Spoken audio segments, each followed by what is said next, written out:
We come now to our next guest.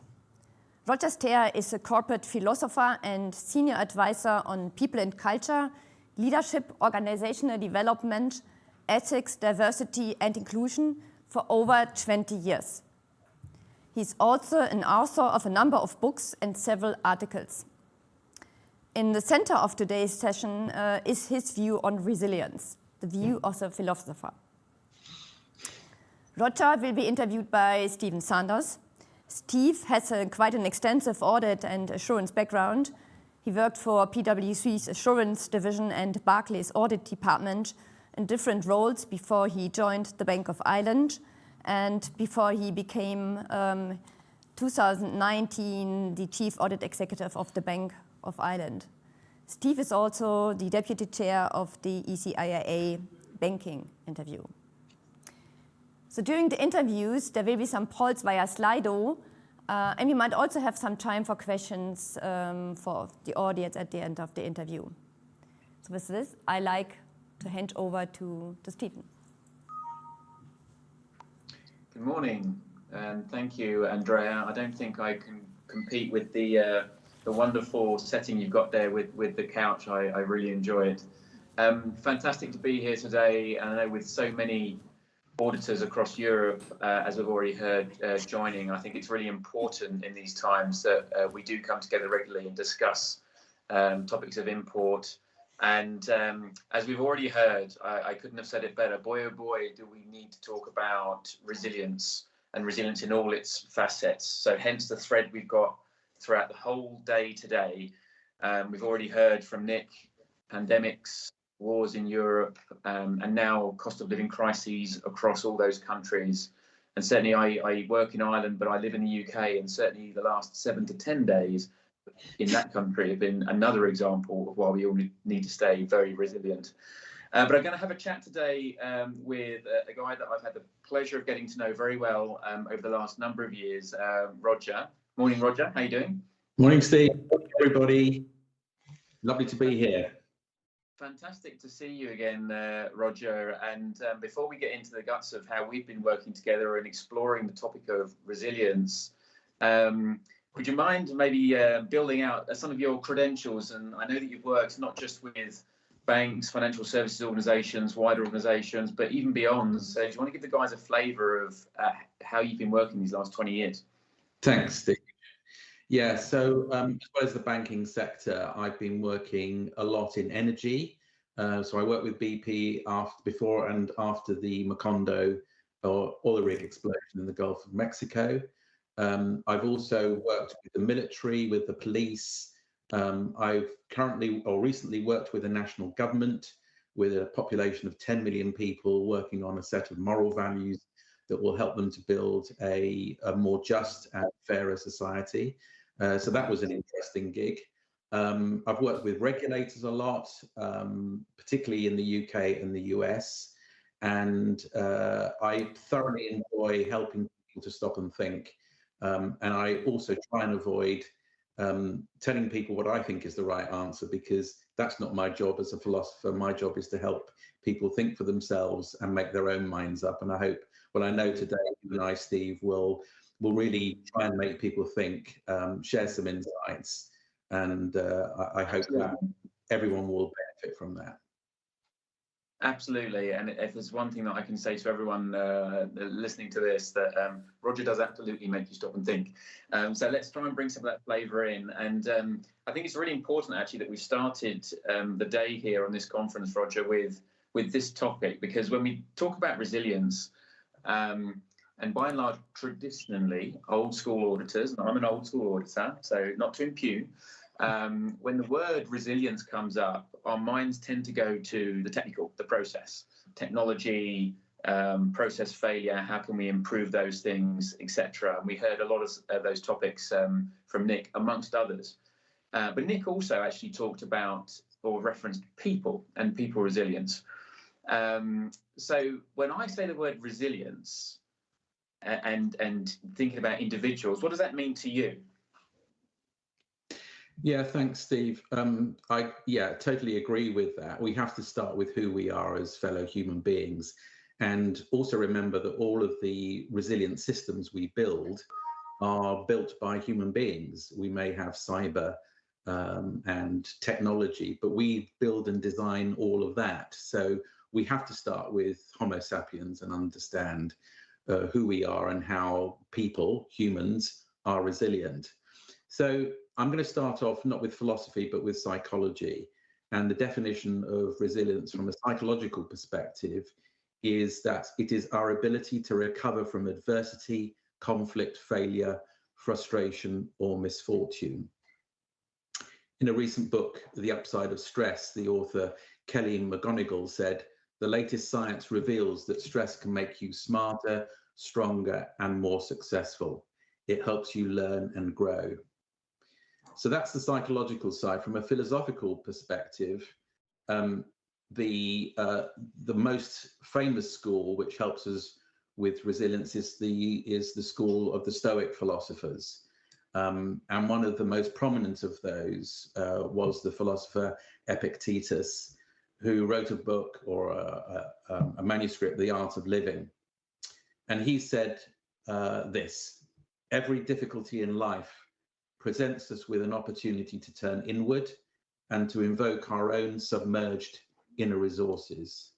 The trials we endure can and should introduce us to our strengths. Dig deeply. You possess strengths you might not realize you have. Find the right strength, use it." And I think what's critical here is that the emphasis on, both from a psychological and a philosophical point of view, is the emphasis on preparation and recovery from adversity, not total elimination of risk. And I think this is something that we all need to remember, that if you try and eliminate all risks, you will by definition fail, because there are always unknown unknowns. And if we listen to what was said earlier about all of the things that we didn't see happening in earlier Christmas 2019, New Year 2020, who'd have thought we'd have had a pandemic, a war in Europe, the most appalling human rights abuses perpetrated by the Russian invaders, and now as a consequence, the impact on ordinary people in terms of high energy prices, cost of food, the thing around, do I heat or eat? I mean, that's something that people who have, just scraping by have to deal with. So it's not a question of, we were built so strong that we could withstand this.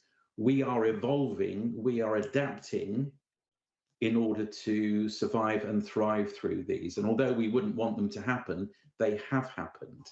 Yeah. I think both at an individual level, and maybe we'll talk about the collective level in a second. Yeah. We start with that, Steve. I think that's so powerful, Roger. And I know we're going to get on to talking about teams, audit teams, and our wider colleague bases in our organisations. But you've really you've hit on something which I think is very pertinent for us all to pause on. Your point at the start about not forgetting that organisations are human endeavours, created by humans, operated by humans day in, day out. And I do think it's easy for us to forget that. Maybe it's part of the human makeup, that we prefer structure and process. But we can't deny our own humanity. I mean, before we get on to talking about the teams aspect, why for you is it important that we all, each of us as individuals and as professionals, think about and maintain our own humanity and our own well-being? Yeah, thanks, Steve. Yes, definitely. So this is where we move from the individual to the people around us. So what I think my main point here is that we are able to deal with stress and adversity and pressure, not only because we have, if you like, that inner ability to draw on character strengths, if you like, but also we are a highly social species. So what shapes us is, so I think everybody will have heard nature and nurture as two dynamics. There's an emerging theory, there's a third component, so nature, nurture, and the third one is luck. In other words, things happen. So to start with, let's look at nature. We are born resilient, but we are also fragile. So what I mean by that is that the human infant is in a way incredibly resilient because it spends the next 18 years growing physically and its entire life growing in terms of its mind and its soul and so on. That's where nurture comes in. So nurture, so if you've had kids, if like me you're a grandparent, I'm fascinated by watching our children raise their children. And nurture is about enabling them to explore what can be quite a scary environment, but in a way that's safe. We were having a lunch with celebrating family member's 80th birthday on Sunday, and one of the babies there, two years old. I actually thought it's good because the parents were allowing the baby to play with a metal knife and fork. Now, many parents would be horrified at this, but actually what the child was doing was to be feeling the sharp edges. Mum and dad were obviously keeping a close eye, but they were learning that actually this thing could hurt them if they didn't treat it and didn't learn about it. Yeah. So nurture is about stress testing in a safe environment. And as we grow through infancy, childhood, our teenage years, and into early adulthood, we must learn and be taught how to prepare for and practice dealing with adversity together. Yeah. The third component, Steve, is luck, which is an emerging theory that adds luck to nature and nurture. And it's a recognition, as we've seen over the last few years, bad things happen. It's how we deal with them that matters. Yeah. And the psychological research is also very clear that if we try and eliminate all risk, not only does it increase risk because we become less resilient, it actually makes us less happy. So there have been lots of studies of people who won lots of money on lotteries, for example, Euro Millions. So if you win over 100 million euros, most people would think your life is sorted. You're going to be happy for life. No, absolutely not. Unless you give it away or most of it away, your life becomes miserable. And how weird is that? It is odd. Although I might put myself forward for the next experiment in giving that a go. I think again, I know we're going to get on to the team in just a second, but I think one of the messages that, from what you say, Rog, that we all should pause on is that we can't deny these. So we can't deny nature. We can't deny the role of nature, the role of nurture in our individual makeup. So we're still talking about us as individuals here, and we can't deny the new research on luck, etc., and how that interplays between each other. So at any point when we're under stress, which we've all had a lot of in the last number of years, as we've heard, for various different reasons, and we are social animals, so let's just also throw into the mix that we've been separated and we're doing hybrid even today, right? So we've had to learn that. One of the things you've taught me through our time together is to always be aware of how I am and to respond appropriately. Now, I'm going to share something with the group as recent as yesterday, just to bring that point to life, and that it's okay that you respond to your own humanity. In fact, it makes you stronger. So you and I were scheduled to have a call. I think it was down for 2 p.m. or 3 p.m. or something. It was getting towards the middle of the afternoon, and we dialed onto the call, and I think your first word to me was, "Oh God, Steve, what's happened?" And I believe that's because I maybe arrived on the screen like this. I said, I'm having a grumpy day, I'm not in a good frame of mind, and I haven't had any lunch, and I'm a bit miserable. And you basically agreed with me, you know what? Let's park it, go and eat, go and take a walk, come back and go again. That is a simple example of what happens many times a day for all of us, but I think don't deny your humanity. We are all human beings. We need to eat, we need to be rested, we need to have moved our bodies to be effective. And this is where it starts to connect into organizations. Organizations cannot deny that human aspect either. So thank you for your intervention yesterday. I enjoyed my 3:30 p.m. lunch. You're welcome, Steve. No, it's a great point. And I think a lot of my work more generally, so not just with resilience, but across leadership and culture, is really reminding people of the late biologist at Harvard University called Edward Wilson, who described humanity as having Stone Age emotions, medieval institutions, and godlike technology. So the godlike technology enables all of us to participate in this event. The Stone Age emotions are what we've been talking about in terms of what it means to be human. But I want to pause a second around medieval institutions, because although in Europe we live in democracies of various types, and democracy, as Churchill said, is probably the the worst form of government apart from everything else we've tried. So it's not perfect. But when we come to work, we don't come to work in a democracy. We come to work into a feudal medieval institution, which has been, in a way, put on steroids with technology. So basically, there's it tends to be, not always, it tends to be a more command and control ethos within the organization, where people's humanity is suppressed. They're expected to work very long hours and to maintain efficiency. And yet the psychology, the physiology, and all the experiments around short working weeks are demonstrating that actually we're at our best when we work no more than 30 to 35 hours a week. This is good news for the audit professional and the chief audit executive, I'm sure, who's thinking to themselves, I wish that was true. Yeah. Is that right, Steve? Absolutely right. The problem is if we're working 50, 60 and 70 hours, our efficiency falls off a cliff. Yeah. And that means we're more likely to make mistakes, and it accumulates. Yeah. So if you like, if we're pushing ourselves too hard, we become less resilient. We're less able to bounce back. And from an economic perspective, the productivity experiment that's been done recently in the UK, where over 70 companies actually trialed a 4-day working week. With a few exceptions, almost all of the participants were actually saw productivity maintain or increase. And obviously in the UK, we're very interested in increasing productivity. And that means improving people's resilience by helping them to look after themselves physically and mentally.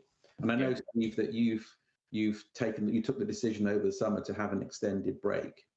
I did. I took 6 weeks, and hasten to add there, at least half of those were unpaid. But I took 6 weeks because I felt it had been a long slog and I needed that break.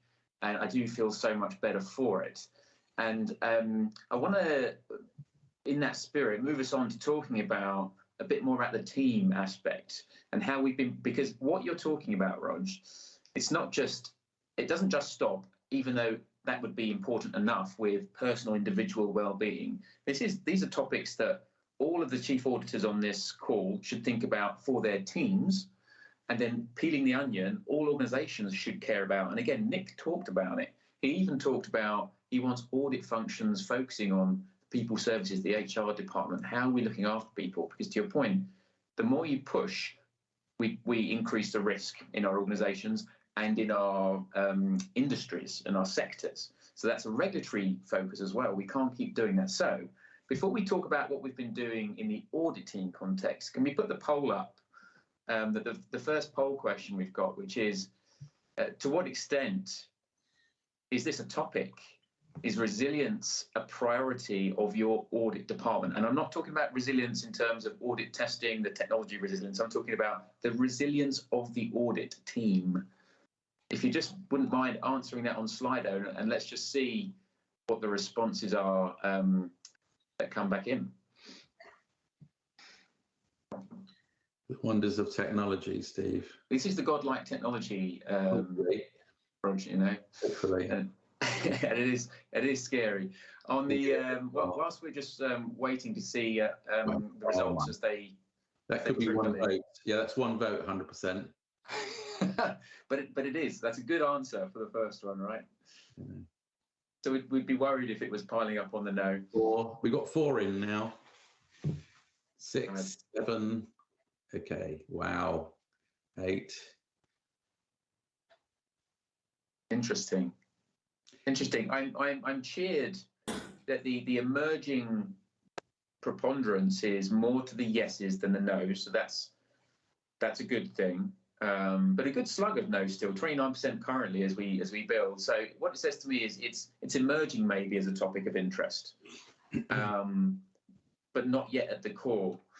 And so whilst they continue to trickle in, let me just kind of talk about or introduce how we've been working together in the audit team, and we'll use the audit function and the Bank of Ireland as an example. So I remember, what would it have been, 2 years ago now, maybe, that I reached out to you on LinkedIn. It was off the back of a LinkedIn post that you'd made around building teams and recruiting teams. And I remember distinctly your premise was hire for value set and personality rather than technical skill. That's the order in which you should hire. And obviously, historically and traditionally, when we do hiring as organizations, we tend to go to the old, all right, well, what are the qualifications we need from school? What's the experience? How many years and what rank equals, yes, you are qualified. But that really resonated with me because certainly in my role, my ambition is to create a function of teammates with high social capital, high happiness levels, because I believe, my own personal belief, that happy teams are more productive, more inquisitive auditors, more active thinking, and therefore will do a better job of finding stuff that needs to be found, rather than the term you used before, command and control, fear driven, etc. So we connected, and essentially you've been helping us try and achieve those goals. So do you want to just talk a bit about how it's been from your side? Yeah. So thank you, Steve. Yeah. So I started working with you and your team a year ago in October last year. And so what we've done is we've done a number of things, but basically it starts with people getting to know each other at a personal level well enough so that trust increases. And you need that trust to increase so you can actually have difficult conversations with people, and people know that you're having those difficult conversations from a position of trust and concern and care. It's a bit like, it is very much like how we build family relationships and friendships. Friendships, special relationships, marriage, partnership, they're all based on an ability to be honest with each other and also to care for each other. And I call it tough love.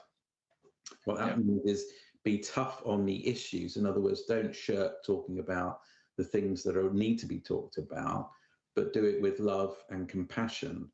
And that actually, I think, is quite a good approach to resilience, which is, how do we deal with this adversity?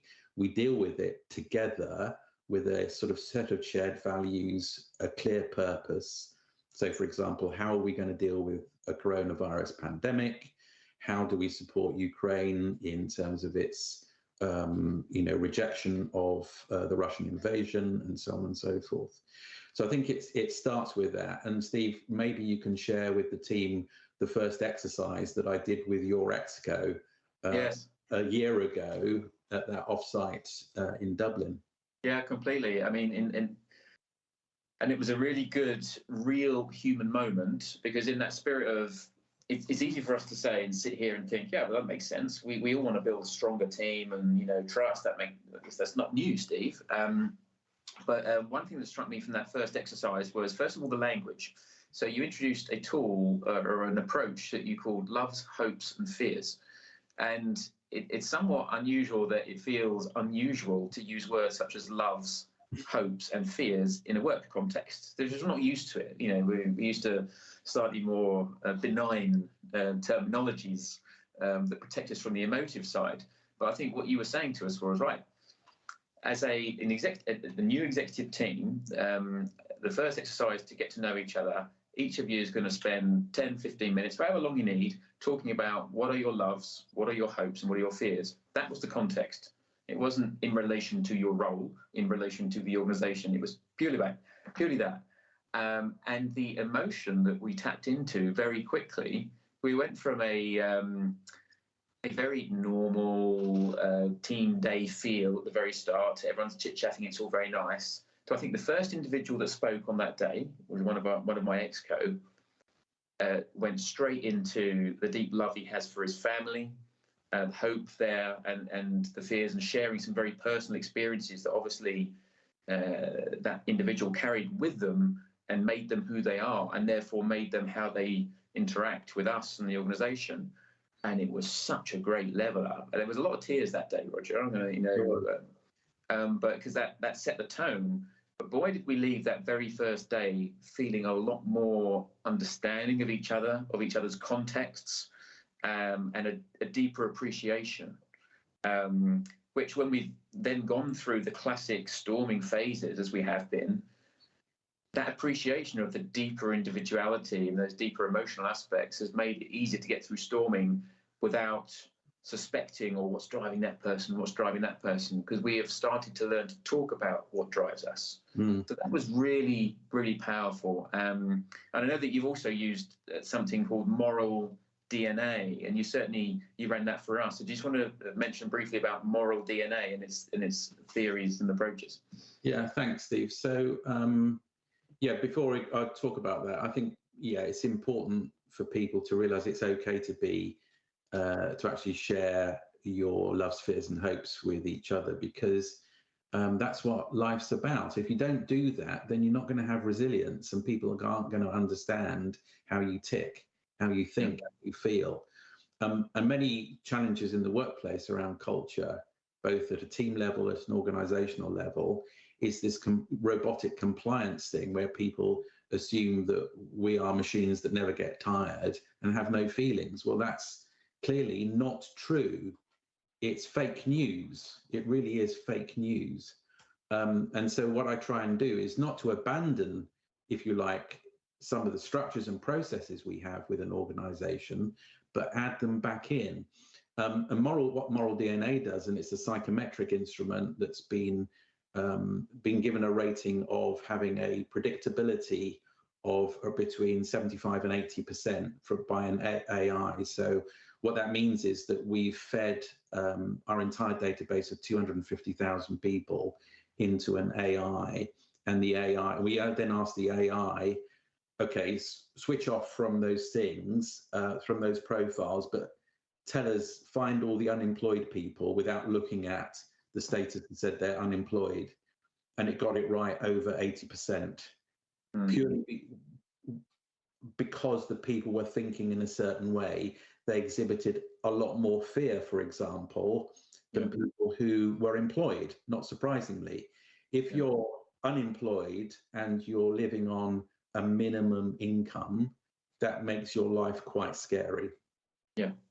So what moral DNA does, as the name suggests, is it helps us to understand how people prefer to think and make difficult decisions using three moral philosophies, which we call people. So in other words, what's the impact of our actions on other people? From a regulatory point of view, those are outcomes.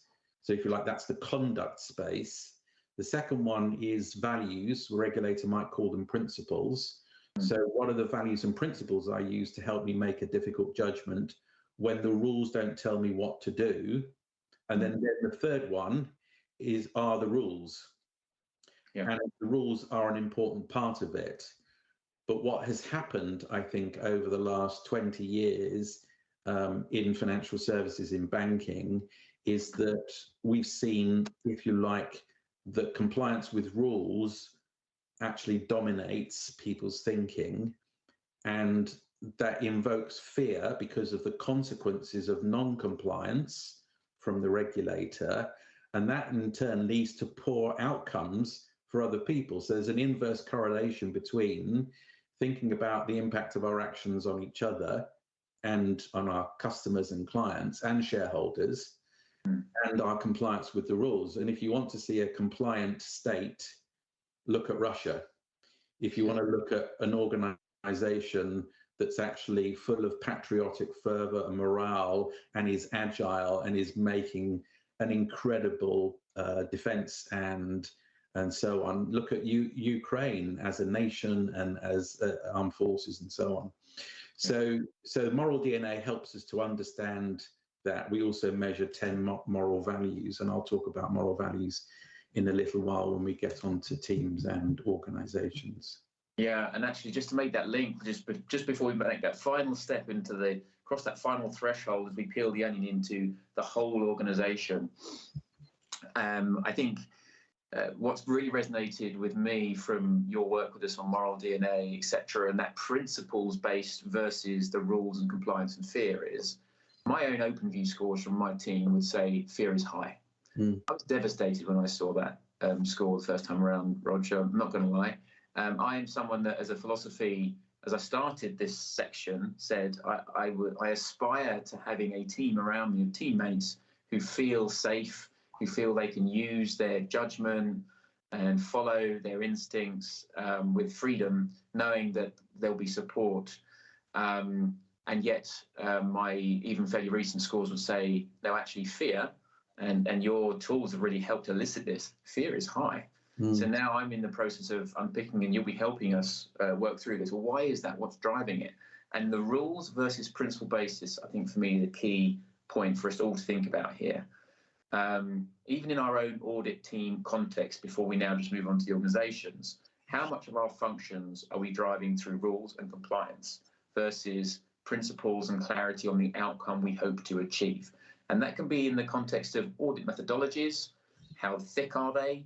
How prescriptive? When we do QAs, what are they focusing on? Are they focusing on compliance with a rule, or are they focusing on achievement of an outcome? We've tried to drive some of this in our function, even by stating the purpose. As you know, Roger, we worked with you on this. The purpose of our function, we worked through. Why are we here? We went through the classics to provide risk-based assurance and all the dull things that we write in the charters because we have to. But when we really did that why approach, we came to helping make Bank of Ireland better. And if there's one thing that I think that setting that out has been useful as a yardstick of that's the outcome that should guide our light and guide all of my 115 teammates, actually the driver. The extent to which it's yet the guiding light versus, yeah, that's nice, but I need to comply with all these things in the audit methodology. We've got loads more work to do. But that's the ambition, and I think your tools have helped us at least see the dissonance. Yeah, indeed. I'd also say that it's never done. So we'll never get there, but we have to try. A couple of other things, Steve, I think it's important before we move on to we move beyond building a resilient audit team to auditing a resilient organization. And that is diversity at every level, in every sense. So you and I have talked a lot about cognitive diversity. And I think that your team is really even stronger now because you're bringing in experts from the second line of defense. There's some rotation going on. You've got, you're talking in a very different way from with the first and second lines. You've obviously still got your assurance standing back bit, but the effectiveness of your consulting work in order to prevent, bad things happening or to mitigate them when they do, I think is very powerful. And also bring in people who have got a non-audit background. You've done a lot of that. And even weirdy beardies like me, I think have made a difference. I think the other thing is, and you mentioned this, make it safe for people to experiment, to fail fast and learn fast. And that's what that's, if you like, one of the cornerstones of the agile philosophy, which is quite at odds with a command and control culture. And I've been interested to see how many organizations have tried to embrace agile and have failed because they've not moved away from a command and control governance structure. Yes, and one of the other things that you and I have seen, Steve, is actually influencing the board and governance committees within the bank in terms of embracing this. And they are listening. I think lots of NEDs who've come in from other backgrounds instinctively get this approach, particularly if they've come in from other sectors or are working in other sectors. So I just wanted to make those 2 points about the audit team before we talk about the wider organization, the bank. Yeah, no, absolutely. Thank you. And well, let's just move straight into that then, because we've gone from the individual, the importance of recognizing our own humanity and the importance of managing that for ourselves. We've scratched the surface of then how we can consider humanity and resilience within our audit functions, and some important concepts about how that make resilient audit teams, happy audit teams are better audit teams. Not just nice places to be. Yes, that's good, but actually more effective, or will find more stuff and keep financial services safer. Let's talk about the wider organizations then. So how do these philosophies and approaches, how should they or could they apply at an organizational level in your eyes, Roger? Yeah. So in a way, the answer is they don't apply at an organizational top-down point of view. And let me explain what I mean by that. So lots of people on this call will be familiar with enterprise culture dashboards with red, amber, and green on a whole range of metrics. We do like a red, amber, green status, Roger, Absolutely. And it's about as helpful as having a culture dashboard for a country like the Netherlands. Yeah.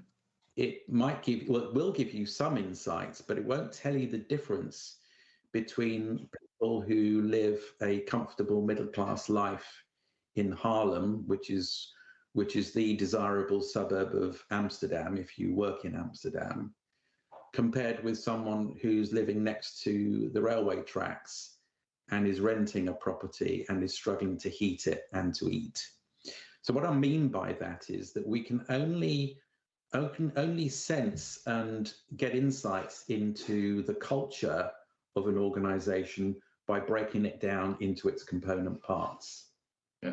There are some things you can say at a high level, but you will not identify those teams doing it really well and those teams doing it in a way that's riskier and not well, unless you become more forensic and more granular in your approach. So it sounds like a contradiction in terms, but if you think of it this way, so as you know, Steve, I work with boards as well as with executive teams, and the board is a team. Yes. And so although the board has a very large impact on the culture of the organization, if you don't get the culture of the board right, you're not going to get the culture of the organization right, and vice versa. Also, things that tend to blow up banks and create mayhem often are not systemic. They are small groups of individuals, maybe on trading floors or whatever, who are making individual and small group decisions which put the bank at risk. You can't identify them through a top-down culture dashboard. What you have to do, and this is, people are reluctant because it involves a bit of time and investment. But I take an organization, let's take, Bank of Ireland, which is about 9,000 employees, and divide that number by 10 to 12, and you've got the number of teams you have to actually get to grips with. Now, you can't do it. One person can't do that, but ultimately, if a bank is appraising 9,000 people once a year, why can't you appraise 900 teams once a year and identify those teams that have great resilience, that actually are behaving in an agile way, are creating, really good outcomes for customers? So I think I just wanted to say that at the outset. Yeah, it sounds like the concept of a culture for organization is a bit of a misnomer, as almost an organization is a collection, like a country is a collection of innumerable mini cultures. Yeah. And so we oversimplify, we risk oversimplifying potentially. Absolutely.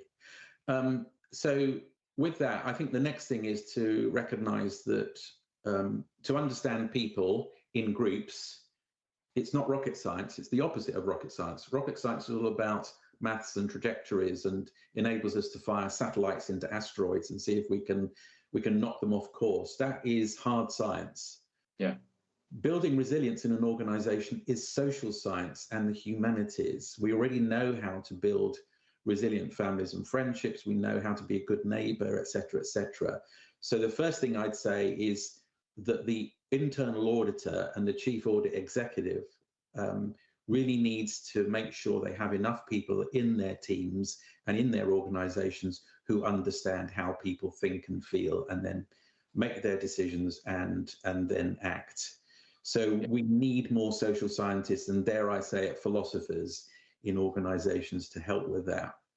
Nice plug, Rog. Didn't go unnoticed. Just as we maybe go into our last few minutes, because I want to preserve some time to field some questions. I'm sure there will be lots of questions from the folks, so please do start sending those in via the Slido so we can get to some. But maybe just as a wrapper before we field those.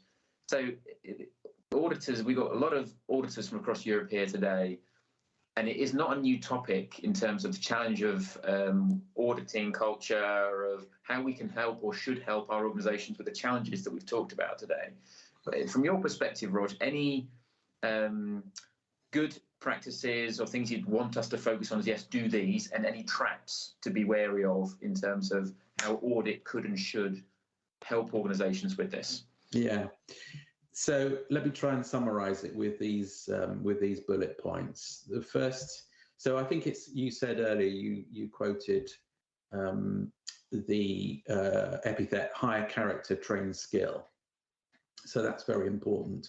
Yeah. So it surprises me that when we hire people, we don't really find out who they are at a deep level. We're just interested in their resume. Are you going to reel off your scariest of all statistics that I always remember?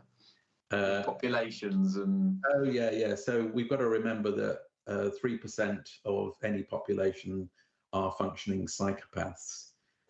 Those of us who are capable of behaving in a sociopathic way in the wrong company is around 2/3. So between 63 and 67% of us will do the wrong thing when we feel that the group is forcing us to do that. So that's very scary.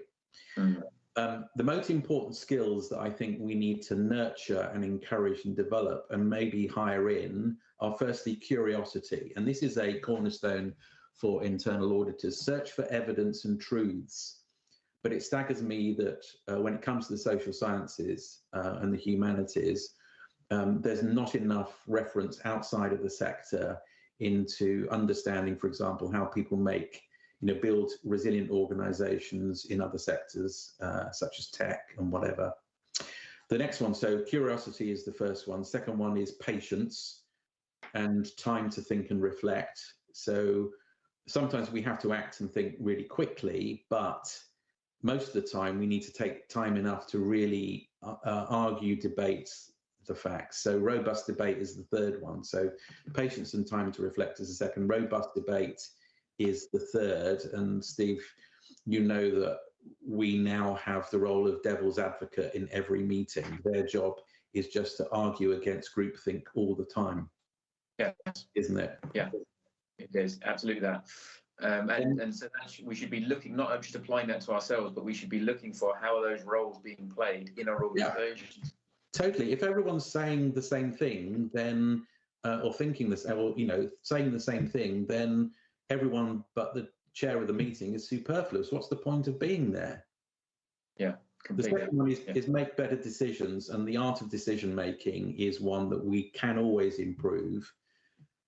Next one is do the right thing, even if you upset people, because that's the real challenge. You're never going to keep everybody happy.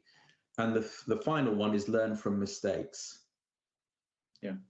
Those are all critical for building a resilient culture.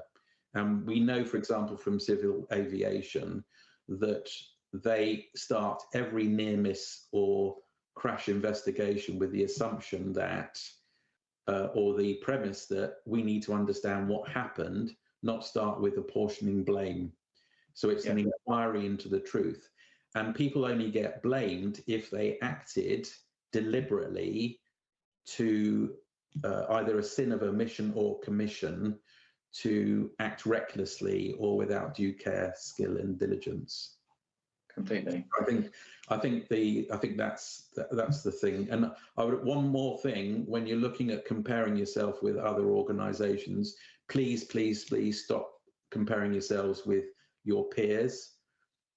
Stop benchmarking yourselves with other banks. The risk you run is to become the best dressed corpse in the morgue. And compare yourself with the best we have in life. So the best communities that we have, how resilient are they? So I'm going to pause there, Steve, because I'm hoping we've got some questions. Wow, that's fantastic. What a great way to summarize it. Compare ourselves to the best we have in life. Yeah. So let's have a look, see what we've got questions-wise. So we've got a couple up there already. So do keep piling them in, guys. It's a fascinating topic that gets the brain going, and hopefully Roger's given you a lot of pause for thought this morning. So to what extent is resilience depending on the individual environment? Very interesting question. What's your views on that, Roger? So I'm assuming that means the environment we experience as a colleague in the workplace, and it's absolutely critical. So good people do bad things in bad company. People who are resilient as individuals, if they're working with a team that isn't resilient, it tends to drag them down. So it takes a very sort of determined person to actually go against the group. So our willingness to conform can just as easily drag us down as raise us up. So I think that's what I would say, is that we need to focus on, in a way, as much on the people we work with and the teams we work with as the individual, but not at a large scale. So, I mean, Steve, your team of 115 is getting close to the limit of a team that actually you can get your hands, your head around and your hands around. Yeah. And that's an anthropological truth. Go beyond 150, it's not a coherent community. Yeah, that reassures me on the days where I still struggle to remember some names and I have to be prompted. So thank you for making me feel less bad about myself. Indeed. Good. What was the second question? Can we put the second question up again? So what is the impact of work flexibility on people's resilience? Wow, this is a whole nother 45 minutes we could get into on this one, Rod. Yeah.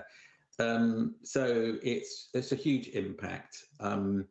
So the ability to work flexibly is critical to our mental and physical health. So that doesn't. But there's a flip side to this, which is if people say to you, "I'm never coming back to the office, and I'm never going to interact with my colleagues," that's not acceptable, because they're taking no responsibility for their membership of the team. So when I've run discussions with your clusters, Steve, when we've had team days with the clusters and people have asked me this question, I've actually said, well, look, the most important thing is that each of the teams and clusters, you're responsible for delivering the audit plan. You're all grown-ups. You sit down together in your delivery teams and work out how often you need to come in to brainstorm and to plan an audit, and recognize that sometimes you have to be face to face to do that, because you can't see what's going on behind someone's eyes if you're a tiny box on a Teams call.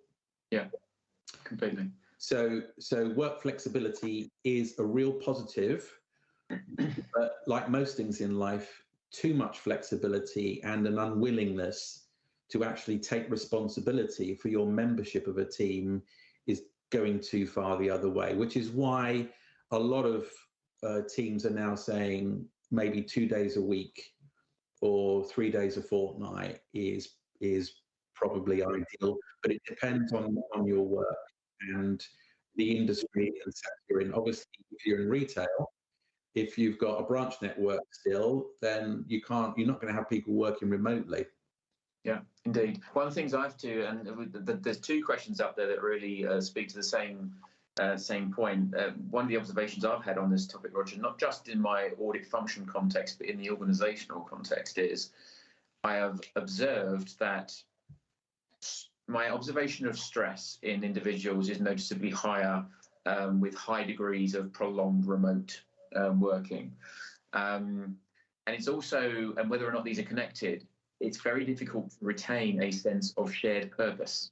And that can lead to lack of clarity, which can lead to stress, et cetera, et cetera. So I think there is something there that we are, let's go back to where we started our discussion. Humans are social animals. Let's not deny or pretend otherwise. So yes, I think that remote working is a threat to our organizations, if we don't manage it actively. Yeah. So that's is it the third question? What is the effect of remote working on building resilience, a resilient organization? Is this a risk? Yes. If you don't have enough in-person, face-to-face contact, you will reduce resilience of the group. Yes. Yeah.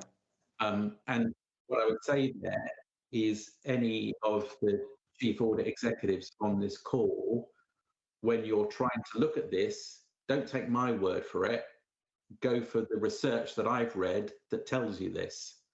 And if anyone wants links to that research, then they can reach out to us, Steve, through the through the banking forum.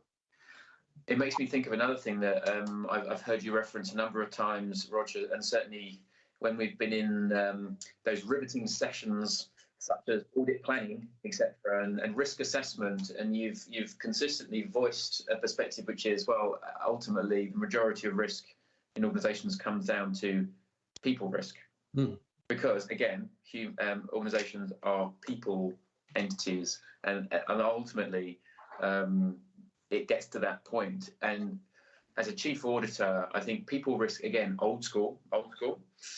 People risk would traditionally, pre-COVID, have been one of the risks that featured a bit lower down on the priority order. There's always capital, liquidity, credit, data, fin crime, lots of priorities. People risk traditionally tended to be right down there. But I think now it's almost, and again, Nick spoke about it, right, in his introduction today, and maybe it's the number one.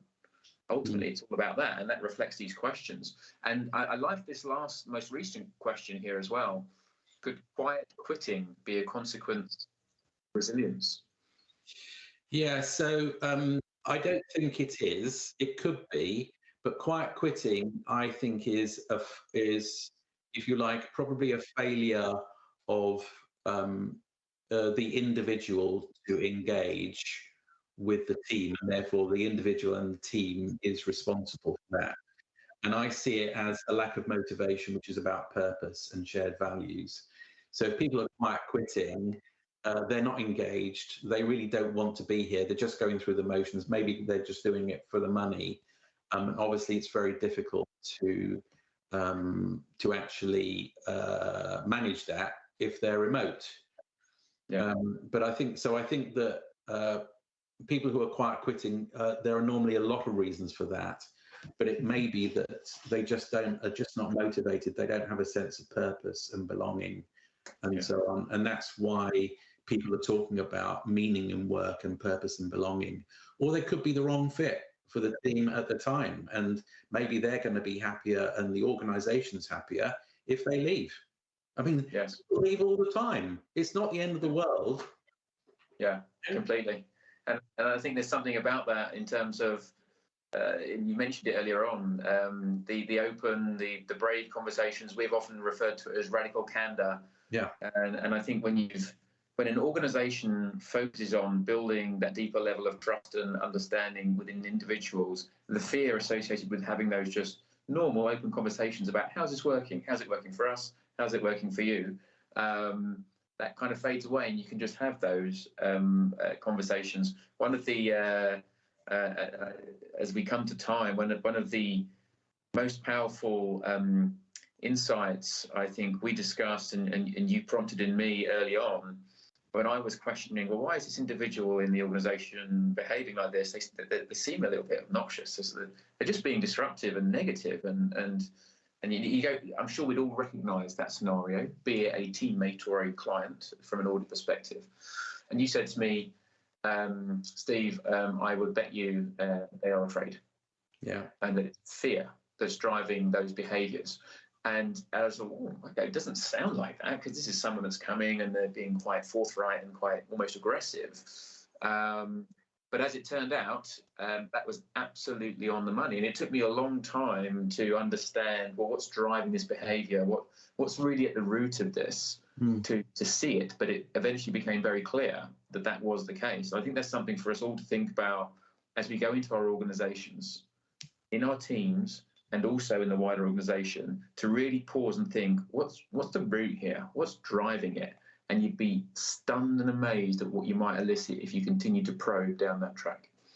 And I think, Steve, go back to the earlier conversation about loves, fears and hopes. Sometimes people behave in a way which is unacceptable because they've got really horrible things happening in their personal lives.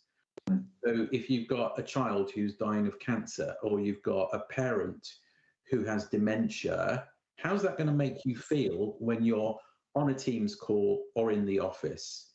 And if people know that's what you're going through, you're going to feel that support and therefore be more resilient, because people are treating you as a fellow human being and making allowances and supporting you and saying, how can I help? Is there anything I can do to help? And that vulnerability, when we display that vulnerability, unless you're a psychopath, you're going to say, how can I help? Yeah, no, indeed. And remember, 3% of us are. Exactly. So, and I know when you first said that, I was going through. Anyway, I think that's been a fascinating conversation. It's always a pleasure to chat to you, Roger. I think you and I, we could spin the yarns for another hour or two, multiple hours. But thank you very much. I'm sure it's given a lot of folks here pause for thought. And as you mentioned, more than happy to share with folks on the call here. If there's a stimulated thinking, you're interested in getting access to some of the research that Roger's talked about, or you want to reach out to Roger and have a discussion, we're more than happy to share details as appropriate. So thank you, sir. Have a good rest of the day. And thank you to the European Banking Forum for inviting me. I've really enjoyed it. And let's finish with this truth: work made fun gets done. There you go. Wonderful. All right, Roger, have a great day. And you guys, thanks a lot. Cheers now.